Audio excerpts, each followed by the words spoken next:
Hey everybody, we're here in the Grey Cup City ahead of Bombers and Argonauts, and I wanted to introduce you guys to a new friend of mine. This is Douglas Savage, an author, a Winnipegger who now lives in Vancouver, who has an amazing story to tell, and I'm really excited to share it with you, and so is he. Douglas, thanks for joining us here. You're welcome, Darrin. It's a pleasure to finally meet you. Yeah, absolutely. Doug's been sponsoring Bonfire Sports, big reason why we are here in the Grey Cup City, and this is his book, My New Hero, Memories of the Rink Rats, and this is the first and second iteration of the cover. You got a new cover. That's correct. To show as well, which is absolutely beautiful.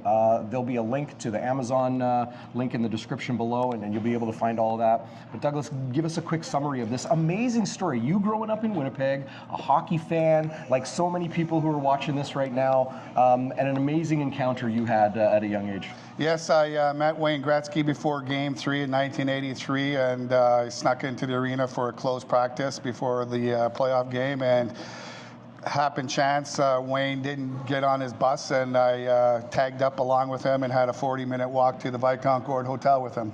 How about that? So that was in 1980? That was 1983. Wow. And at the end of that walk, he promised me his stick if the Oilers won the game, which they did, so I got his stick. And unfortunately, after I got it signed, it was stolen the next year before I got my second stick from Gretzky. So the reason I wrote my book was to find the stick after 41 years. Wow. It has just been found by Sean Chalk, the world's biggest Gretzky collector, and we're in negotiations right now to have my second stick traded up for the first stick. So it's the ultimate bargaining stick as it goes. No kidding. So yes. A lifelong connection between you, the great one, Wayne Gretzky, and this book is so Canadiana, so Winnipeg. There's lots of great Blue Bombers notes in here as well. You even talked about like a Super Saturday, a doubleheader where the Jets and the Bombers play at the same time, Grey Cup weeks, all these sorts of things. An amazing story, and you know, that people will enjoy. Yes, and here's a sweater chapter from Chapter 9, which Sean Chalk was reading my book before it was even released, and I snuck into the Jets dressing room, or the Oilers dressing room, sorry, one day, and I was standing in front of his stall, salivating at that jersey, and as it turned out, Sean Chalk owned that jersey, which he sent me a picture to use in the book, and he just recently sold it for $500,000 US. That's the jersey there. That's the jersey there. Amazing.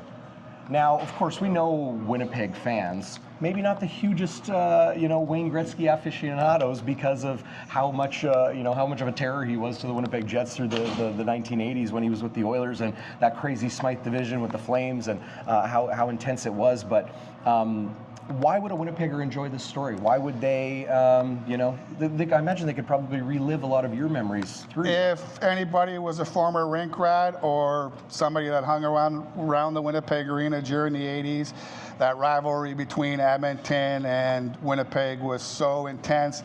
The fact that they beat us for 10 straight games and 3 straight sweeps during the early 80s, and they basically became Stanley Cup champions at our expense. They were a dynasty, and I guess when we didn't beat them, we beat them in the last AFCO Cup. Yeah. So I think that was it. Just turned around from that moment, and with the Oilers being so great, the Oilers and Gretzky once said the Jets were the best team that couldn't beat us. We could beat Calgary. Yeah. We couldn't beat Edmonton for some reason, and it was just the way it was. And I think that's why I had a hate along with every Winnipegger, not only against Gretzky but the Oilers. And during that walk, that totally changed by the end of that walk. He became my lifelong hero after that walk. Incredible. Started as my nemesis, and by the time it ended, he became my lifelong hero. That is just incredible. What an amazing story. You know, like chapters about the whiteout and tuxedo night in Winnipeg. As I mentioned, football notes in here as well.